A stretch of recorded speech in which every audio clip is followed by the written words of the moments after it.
Hello everyone. இன்னைக்கு நம்ம ஒரு விசித்திரமான டாப்பிக்கை பற்றி பேச போகிறோம். என்ன டாப்பிக்னு யோசிக்கிறீங்களா? இந்த உலகத்துக்கே நீங்கள் மட்டும்தான் ராஜா. இந்த உலகமே உங்கள் அடிமையாக இருக்கு. எப்படி இருக்கும் நினைக்கும் போதே சந்தோஷமாக இருக்கல. பல கற்பனைகள் உங்கள் மூளையில் ஓடிக்கிட்டு இருக்கு தானே, இப்படி செஞ்சால் நல்லா இருக்கும், அப்படி செஞ்சால் நல்லா இருக்கும்னு. இருந்தாலும் ஒரு ஷாக்கிங் இருக்குது. அவங்க கூட வேறு யாருமே இல்லை, நீங்கள் ஒண்டி தான் இருக்கீங்க.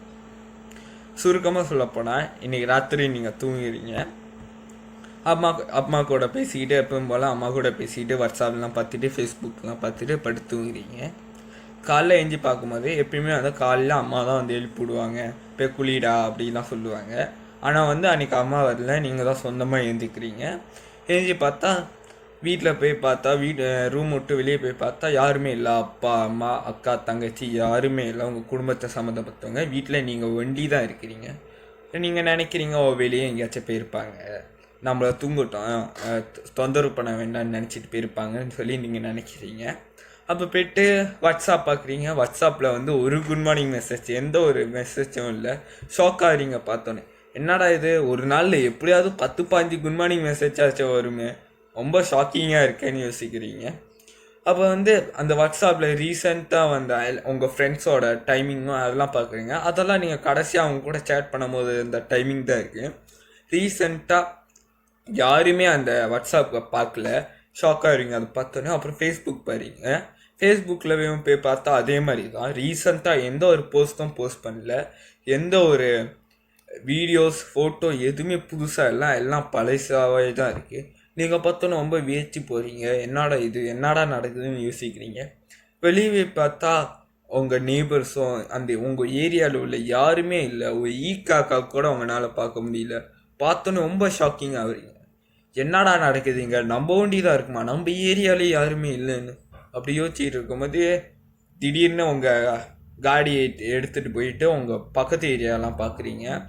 ஏதாச்சும் யாராச்சும் இருக்காங்களா அப்படின்னு. அந்த ஏரியாலையும் யாரும் இல்லை, யாருமே இல்லை. ஒரு காக்கா கூட அங்கே கூட பார்க்க முடியல. அப்போ தான் நீங்கள் ஃபீல் பண்ணுறீங்க, இந்த உலகத்திலேயே நாம் தான் வந்து கடைசி மனிதன், the last person of this வேர்ல்டுன்னு நீங்கள் தான் வந்து இது பண்ணுறீங்க. அப்போ வந்து 2-3 நாள் அதே நினச்சி அழுவுறீங்க. ஏன்னா நம்ம கூட அன்பாக இருந்தவங்க வந்து நம்மளை பிரிஞ்சு போயிட்டாலே எவ்வளோ கஷ்டப்படும். ஆனால் எல்லாம் மொத்தமாக போயிட்டாங்கன்னு நினைக்கும் போது எவ்வளோ கஷ்டமாக இருக்கும். அழுவுறீங்க, 2-3 நாள் அழுவுறீங்க.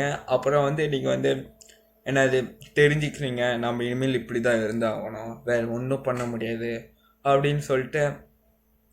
அப்போ வந்து யோசிக்கிறீங்க, இப்படியே போயிட்டு இருந்தால் நம்ம வாழ்க்கை எப்படி போகும் அப்படின்னு பல யோசனைகள் உங்கள் மண்டையில் ஓடிக்கிட்டு இருக்கும்போது தெரிய வருது.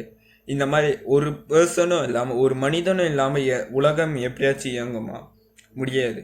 எலக்ட்ரிக் கட் ஆயிரும், இன்டர்நெட் கிடைக்காது, பல விஷயங்கள் இந்த மாதிரி நிறைய விஷயங்கள் வந்து கிடைக்காது, சாப்பாடு ஒழுங்காக கிடைக்காது, அது இது நிறையா இருக்குது. அந்த மாதிரி யோசிச்சு இருக்கும்போது எப்படி இந்த எப்படி நம்ம கூட இருந்தவங்களாம் போயிருப்பாங்க? ஒரு உடம்பு கூட, அதாவது உயிர் போன ஒரு உடம்ப கூட பார்க்க முடியலையே அப்படின்னா, கண்காணாத இடத்துக்கு மறைஞ்சி ஏதாவது மாயாஜாலமாக ஏதாச்சும் நடந்துருச்சான்னு யோசிக்கும் போது தான் ஒரு வேளை வைரஸ் அட்டாக்கோ இந்த மாதிரி ஏதாச்சும் புதுசாக ஏதாச்சும் மாயாஜாலமாக ஏதாச்சும் நடந்திருக்கணுமோ, அதில் வந்து நம்ம மட்டும் எப்படியோ தப்பிச்சிட்டோமோன்னு யோசிக்கிறீங்க. அப்போ வந்து நீங்கள் அந்த சூழ்நிலையில் வந்து வாழ பழகிட்டு இருக்கீங்க. அப்போ வந்து நீங்கள் ஆசைப்பட்டது எல்லாமே செய்யலாம். ஒரு ஃபெராரி காடி ஓட்டணுமா, தளபதி வீட்டுக்குள்ளே போய் பார்க்கணுமா, தலையோட BMW மோட்டர் எடுத்து ஓட்டணுமா, இப்படி பல விஷயங்களை நீங்கள் வந்து செய்யலாம். உங்களுக்கு எப்படிப்பட்ட வீடுன்னு, பில்கேட்ஸோட வீடா, சுந்தர் பிச்சையோட வீடா, இப்படி பல பேரோட வீட்டுக்குள்ளே நீங்கள் போகலாம். பல பணக்காரங்களாம் நிறைய விஷயங்களை உங்களால் செய்ய முடியும். இருந்தாலும் போக போக தனிமை என்ற ஒரு செயல் வந்து நம்மளை வந்து ரொம்ப உருக்கும், நம்மளை டிப்ரெஷனுக்குள்ளே தள்ளும். இருந்தாலும் நீங்கள் வந்து அதெல்லாம் மெயின்டைன் பண்ணிக்கிட்டே எப்படியாச்சும் பண்ணலாம். பிளான்ஸ் வளர்க்குறீங்க, அனிமல்ஸ் வளர்க்குறீங்க, அந்த மாதிரி நிறைய விஷயம் செய்கிறீங்க. அப்போ வந்து கொஞ்ச நாள் கழித்து ஒரு பில்டிங்கே, நார்மலாக ஒரு வீடே வந்து யாரோட பாதுகாப்புலையும் எதுலேயும் இல்லைன்னா அந்த வீடு வந்து கொஞ்சம் கொஞ்சமாக அப்படியே சரிஞ்சு அந்த பில்டிங் வந்து அப்படியே கீழே விழுந்து அந்த மாதிரிலாம். அப்போ வந்து உலகத்தில் நீங்கள் பார்த்துட்ருக்கீங்க, கொஞ்ச நாள் போக போக போக அதே மாதிரி தான் நடக்குது. பல பில்டிங்லாம் சாயுது, பல இதெல்லாம் நூறுது. அப்போ வந்து நீங்கள் யோசிக்கிறீங்க, நம்ம இருக்கப்படுறது இன்னும் கொஞ்ச நாள் தான், சில வருடம் தான். அது வந்து நம்ம என்ஜாய் பண்ணணும்னு சொல்லி ஒரு ஃபெராரியோ ஒரு பிஎன்டபிள்யூ காடியோ எடுத்துகிட்டு நீங்கள் வந்து உங்களுக்கு ஒரு ஷாப்பிங் மாலில் போயிட்டு நீங்கள் லிஃப்ட்டை யூஸ் பண்ணக்கூடாது. முக்கியமாக வந்து நீங்கள் லிஃப்ட்டை யூஸ் பண்ண ஏன்னு கேட்குறீங்களா? லிஃப்ட் வந்து எலக்ட்ரிக் தான். ஒருவேளை நீங்கள் லிஃப்ட்டில் போய்கிட்டே இருக்கும்போது திடீர்னு எலக்ட்ரிக் போயிட்டு லிஃப்ட் நின்றுச்சுன்னா அப்புறம் உலகத்தோட கடைசி மனிதன் லிஃப்ட்லேயே இருந்து செத்துட்டான்னு வந்து பேசப்படாது. ஏன்னா அதுக்கு பேசுறதுக்கு யாரும் இருக்க மாட்டாங்க. அப்போ வந்து அப்படியே போயிடுவோமா. அதனால வந்து நார்மலாகவே படிக்கட்டை யூஸ் பண்ணி போகிறீங்க. உங்களுக்கு தேவையான சாப்பாடு, உங்களுக்கு தேவையான வந்து அழுகி போகக்கூடிய கூடிய சீக்கிரத்தில் அழுகி போகக்கூடிய சாப்பாடை தான் வந்து நீங்கள் எடுக்கணும். உதாரணத்துக்கு பழங்கள், கீரைகள் அந்த மாதிரி தான் எடுக்கணும்.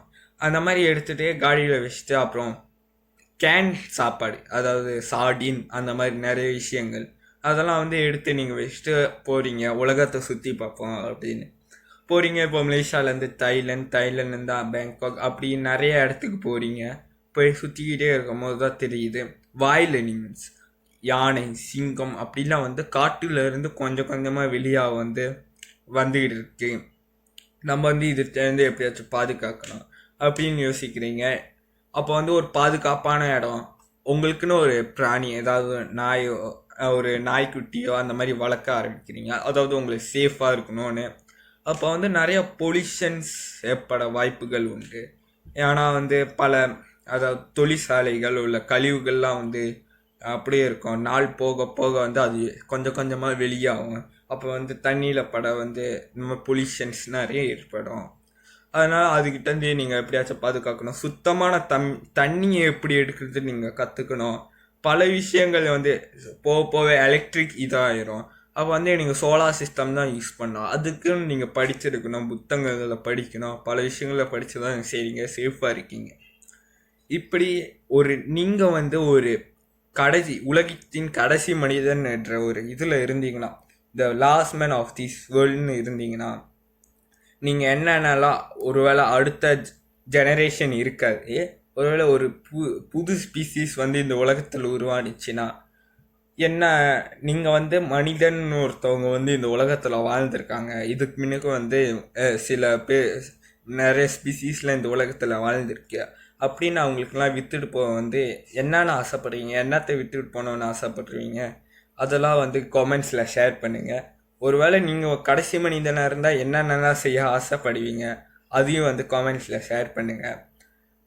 இந்த வீடியோ பிடிச்சிருந்தா லைக் பண்ணுங்கள், சப்ஸ்கிரைப் பண்ணுங்கள். பாய்.